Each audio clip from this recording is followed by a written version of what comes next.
Everyone, welcome back to ত্রিপুজ gallery. আজকে আমি যাচ্ছি আমার বিয়ের শপিংয়ের সেকেন্ড ডেতে।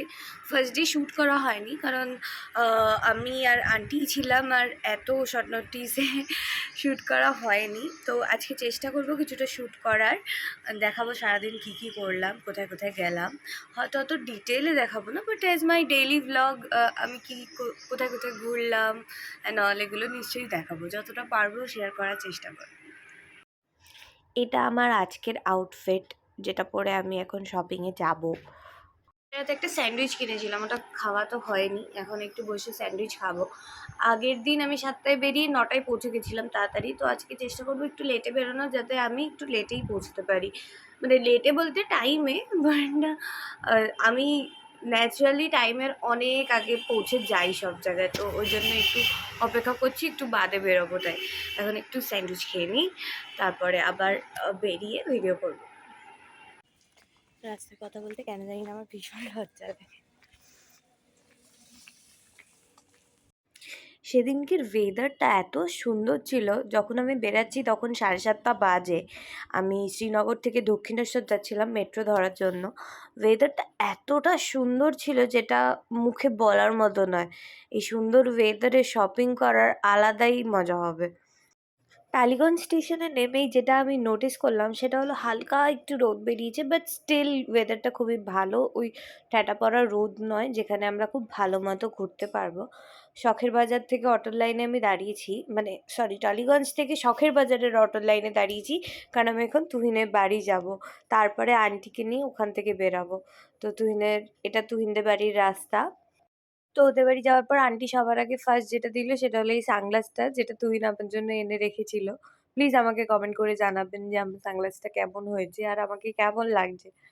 লাগছে আমাকে বলো, এটা পরে ঠিকঠাক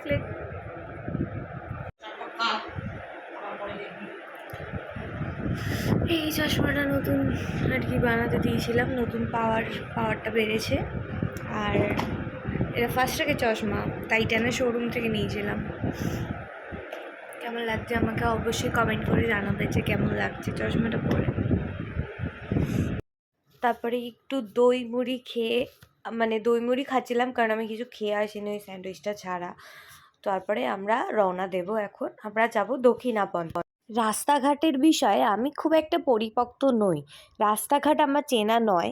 তাও সেদিনকে যেভাবে যেভাবে গেছি আমি নিশ্চয়ই তোমাদের একটা ছোট ব্রিফিং দিয়ে দেবো। তুহিনদের বাড়ি থেকে চৌরাস্তা অবধি আমরা রিক্সা করে যাই, তারপরে একটা অটো ধরে আমরা সোজা চলে যাই তারাতলা। তারাতলা থেকে রোডটা ক্রস করে আবার অটো ধরি আর চলে যাই যাদবপুর থানা। যাদবপুর থানা থেকে আমরা একটা বাস ধরি, বাস ধরে 2 থেকে 3 মিনিটের রাস্তা আমরা সোজা চলে যাই দক্ষিণাপন। দক্ষিণাপনে গিয়ে তো মাথায় হাত। দক্ষিণাপনে আমরা যখন ঢুকেছি তখনও সব দোকান মোটামুটি তারা সকালে খুলে উঠতে পারেনি, তখনও বাজে 11:15 যখন আমরা দক্ষিণাপনে ঢুকেছি। 11:15টারও কম, আই গেস 10:30 মতো বাজে। তো দক্ষিণাপনে ঢুকতেই এই ঠাকুরের একটা মন্দির আছে যেটা খুবই সুন্দর। যাই হোক, তো ভেতরে গিয়ে আমরা দেখছি যে সবে একটা দুটো দোকান খোলা আরম্ভ হয়েছে, খোলেনি। কিন্তু আমরা যে ইউটিউব ভিডিওটা দেখে আমরা দক্ষিণাপন গেছিলাম সেখানে বলা হয়েছিল যে সকাল 10টার মধ্যেই সমস্ত দোকান ওখানে খুলে যাচ্ছে, কিন্তু আমরা তো গিয়ে সেটা পেলামই না, এবং দক্ষিণাপন যাওয়াটা আমাদের কাছে খুবই ওয়েস্ট হয়ে গেল। বিকজ ওখানে মোটামুটি এত দাম, মানে সব কিছুরই এত এক্সট্রিম দাম যে ওখান থেকে খুব একটা কিছু কেনা গেল না। আমার মনে হলো ওখানের কালেকশন কোয়ালিটি থেকে শুরু করে সব কিছু থেকে শুরু করে গড়িয়াহাট আমাদের বেশি ভালো। মানে কালেকশানও যে খুব বেশি ভালো তা আমি বলবো না। আমার মনে হয় দক্ষিণাপন আর কি, মানে কি বলবো, মানে খুবই বেশি এক্সপেন্সিভ আর সেরকম কালেকশন আমার চোখে তো পড়েনি। তো খুব বেশি সময় নষ্ট না করে আমরা আমাদের ফেভারিট গড়িয়াহাটে চলে আসলাম। গড়িয়াহাটে চার রাস্তার মোড়ের সামনে, চার রাস্তা মোড়ের একটু আগেই অটোটা আমাদেরকে নামিয়েছে। তো এখান থেকে আমরা এখন পাঞ্জাবি কিনবো। তো এই দোকানে পাঞ্জাবির কালেকশান আমার বেশ ভালো লেগেছে, খুবই রিজনেবলের মধ্যে সুন্দর পাঞ্জাবি কিনে আমরা গেছিলাম খেতে।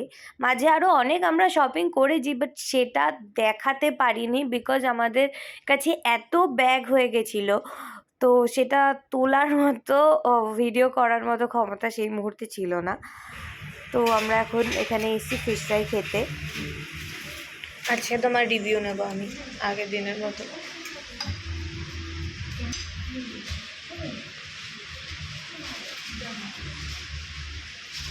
ভালো লাগে তো এটা,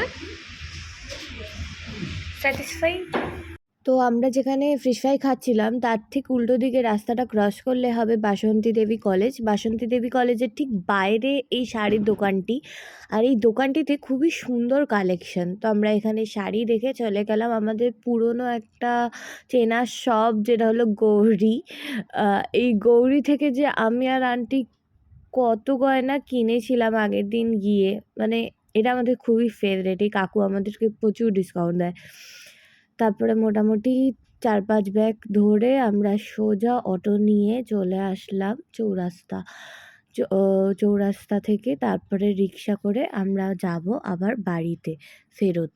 সবার শপিং কমপ্লিট, আমরা এখন বাড়ি চলে এসেছি। একটু বাদে আমিও বাড়ি চলে যাবো। এখন আমরা বসেছি, কী কী শপিং কিনেছি সেটা দেখবো, দেন বাই বাই।